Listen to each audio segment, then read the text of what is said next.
Hello class. Business communication and management paper में आज हम बिजनेस कम्युनिकेशन की एक नई टेक्निक जिसका नाम है प्रेजेंटेशन के बारे में अध्ययन करेंगे। प्रेजेंटेशन एक बहुत ही आम जिंदगी में इस्तेमाल किया जाने वाला शब्द है, जिसे हम अपने निजी जीवन में भी बहुत सारे अवसरों पर प्रयोग करते हैं। प्रेजेंटेशन यानी प्रस्तुतिकरण, अर्थात हमारे एक निश्चित व्यवहार के द्वारा अपने विचारों को दूसरों तक पहुंचाने का प्रयास करना, जो हम बहुत बार करते भी हैं।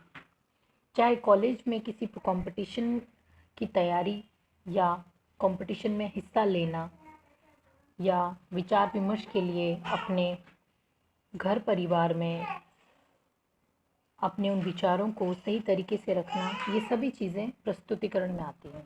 लेकिन जहाँ तक बात हो जाए व्यावसायिक उपक्रम की, तो व्यावसायिक प्रतिष्ठानों में घर परिवार में होने वाले सामान्य विचार विमर्श के बजाय जो दिन प्रतिदिन का संचार होता है, जिसका संबंध सीधा व्यावसायिक क्रियाओं से होता है, उसका जो सबसे इम्पॉर्टेंट पार्ट होता है वो प्रेजेंटेशन वर्बली या ओरली ही होता है। जितने भी संवाद होंगे किसी भी व्यावसायिक फर्म में, वहाँ पर काम करने वाले लोगों के बीच में, तो वो सारे संवाद या तो मौखिक होते हैं या लिखित होते हैं। तो ये सभी प्रकार के संवाद एक प्रस्तुतिकरण के दायरे में आते हैं। तो हम कह सकते हैं कि प्रस्तुतिकरण से आशय श्रोता या श्रोता समूह को पहले से तैयार किए गए संदेश के प्रस्तुतिकरण से है। जब हम लिसनर्स को, सुनने वालों को प्री प्लान करके कोई अपने विचार या बात बताना चाहते हैं या प्रस्तुत करते हैं, तो वो प्रस्तुतिकरण कहलाता है। Presentation is the practice of showing and explaining the content of a topic to audience or learner.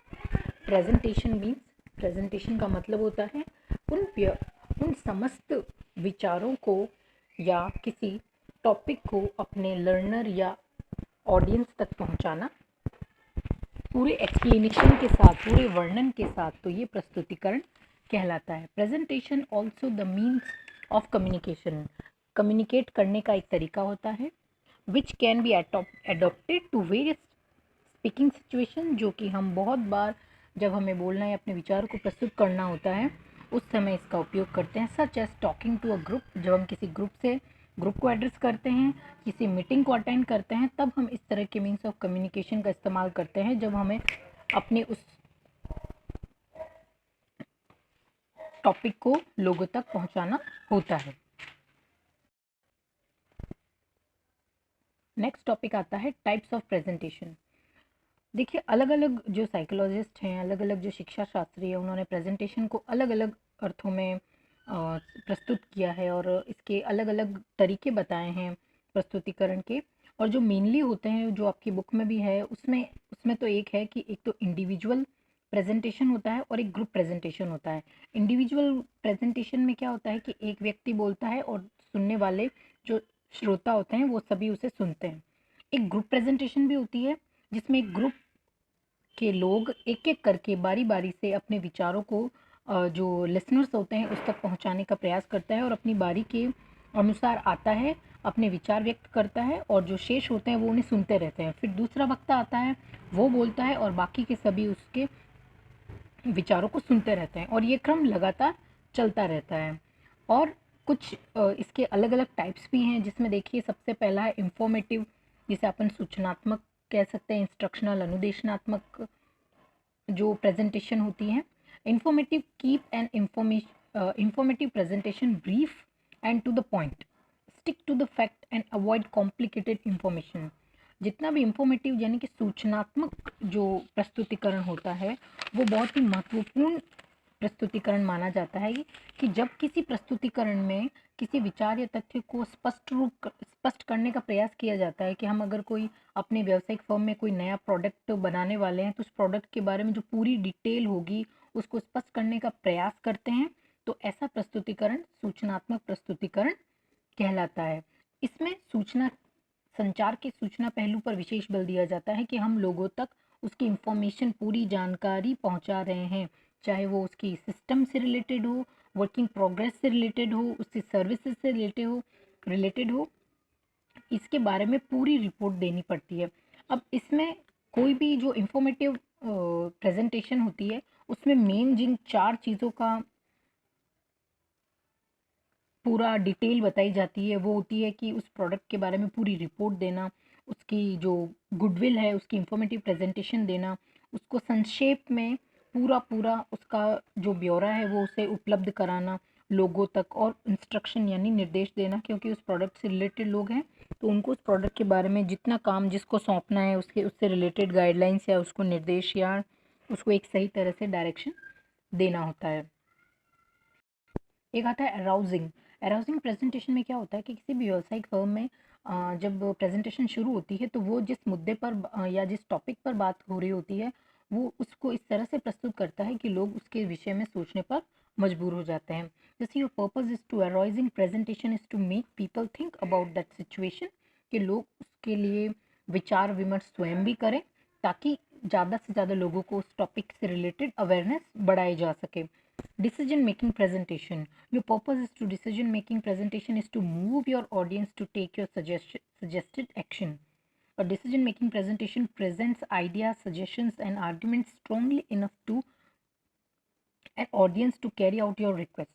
कि presentation जो कि इंडिविजुअल प्रेजेंटेशन भी हो सकती है या ग्रुप प्रेजेंटेशन भी होती है, इसमें जब डिसीजन मेकिंग प्रेजेंटेशन होती है तो उसमें जो कार्य किया जाना है फर्म के अंतर्गत तो उससे संबंधित जो सबसे मुख्य निर्णय लिया जाता है उस निर्णय के संबंध में पूरा ब्यौरा उसके प्रेजेंटर जो होता है उसके द्वारा लिसनर्स को दिया जाता है।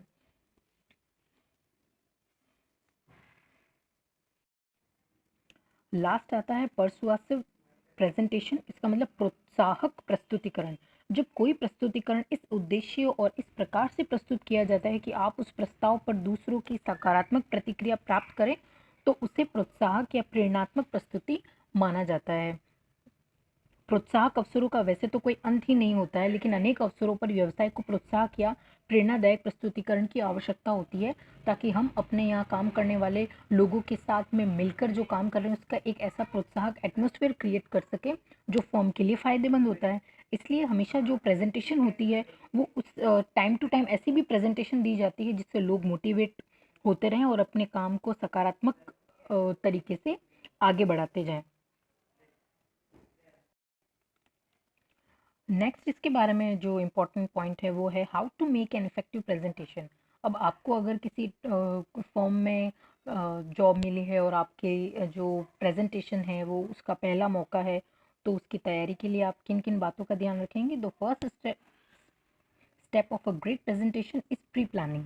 क्या करना होगा, जो भी हमारा समूह प्रस्तुतिकरण होगा या प्रस्तुतिकरण होगा उसमें हमारी जो तैयारी होगी वो पूर्व निश्चित होनी चाहिए। The second step is before preparing the presentation ask yourself the following.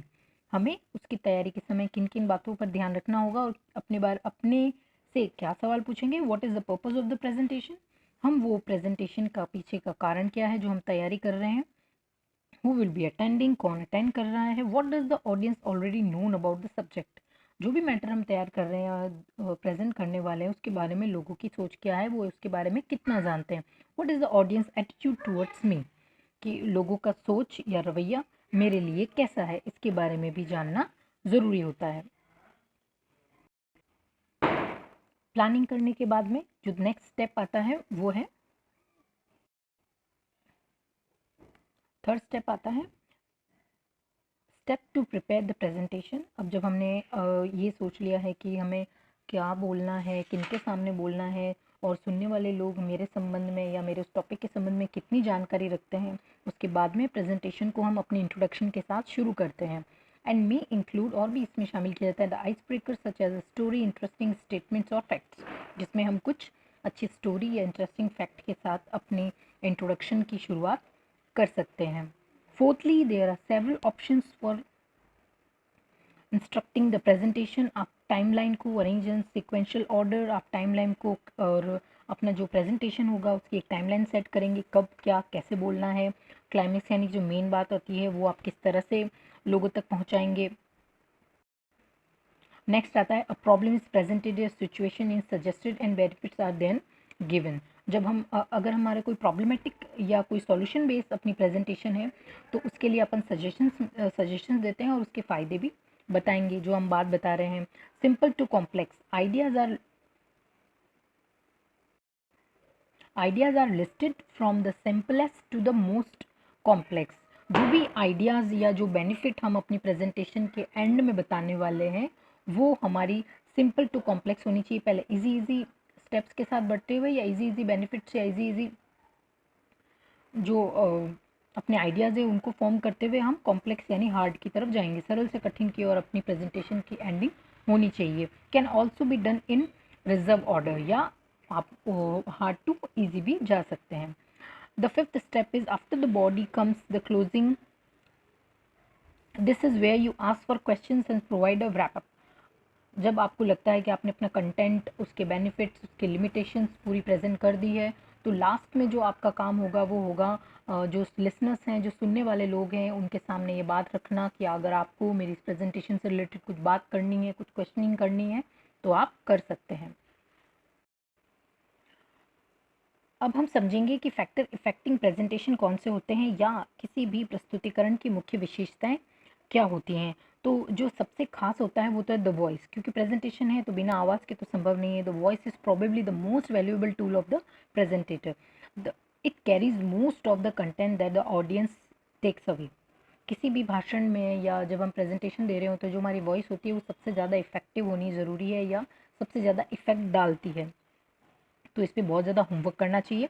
One of the audience of the speech is that we can easily tell others what is wrong with their voice is that too fast, too high, too soft। इन चीज़ों का ध्यान रखेंगे, ना तेज ना कम ना बहुत ज़्यादा soft होनी चाहिए। अब और क्या वॉइस के बारे में ध्यान रखेंगे, वॉल्यूम।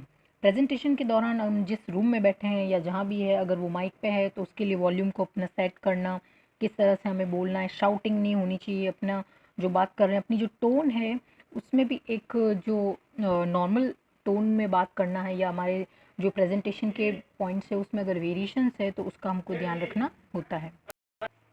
नेक्स्ट जो इम्पोर्टेंट इफेक्टिंग फैक्टर आता है वो होता है the body. The body means अपनी जो पर्सनैलिटी है, अपनी जो प्रेजेंटेशन है उस समय बहुत ज़्यादा इम्प्रेसिव होनी चाहिए। Your body communicate different impressive to the audience. People not only listen to you, they also watch you. It means, देखो हमने क्लासरूम प्रेजेंटेशन भी देखा होगा, हमने अपनी टीचर्स का भी प्रेजेंटेशन देखा होगा, हमने बहुत सारे भाषण भी सुने होंगे।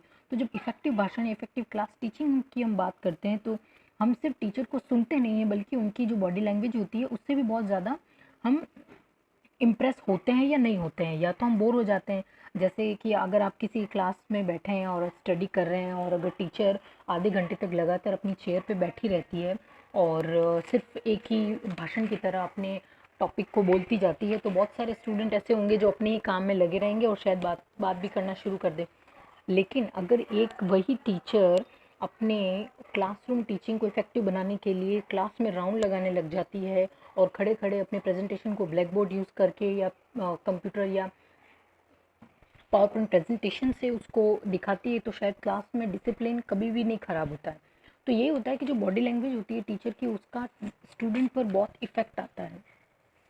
उनके जो बॉडी पोस्चर होता है, क्योंकि बच्चे नकल भी निकाल सकते हैं, वैसे ही जब हम एक व्यावसायिक फर्म की बात करते हैं तो वहाँ पर अपनी जो बॉडी लैंग्वेज होती है वो बहुत ज़्यादा इफेक्टिव होनी चाहिए और पर्पसिव होनी चाहिए।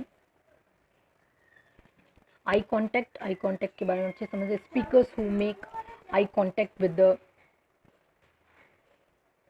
open the flow of communication and convey interest, concern, warmth and the credibility। आँख में आँख मिलाकर बात करना, या प्रेजेंटेशन के हम जितने भी लिसनर्स होते हैं सबको सबके सामने देखते हुए अपनी बात को रिप्रेजेंट करने से बहुत ज़्यादा इफेक्ट आता है। फेशियल एक्सप्रेशन जो होते हैं वो अपने टॉपिक से रिलेटेड होने चाहिए और हर समय ऐसे घबराहट वाले एक्सप्रेशंस या नीचे आंखें करके बात करना या इस तरह की बहुत सारी बातों का उनको ध्यान रखना होता है। Smiling is a powerful Q that transmits happiness, friendliness and warmth and likings. Presentation के समय हम डरे हुए घबराए हुए अगर शक्ल वाले होंगे तो हमारी प्रेजेंटेशन फेल मानी जाती है, और अगर स्माइलिंग फेस के साथ अपनी पूरी प्रेजेंटेशन कंप्लीट करते हैं तो लोगों पर इसका इफेक्ट अच्छा जाता है। हमारा जो जेस्चर होता है, जो हमें थैंक यू स्पीच भी करना होता है, तो वो भी हमारा बहुत ज़्यादा वार्म होना चाहिए ताकि लोग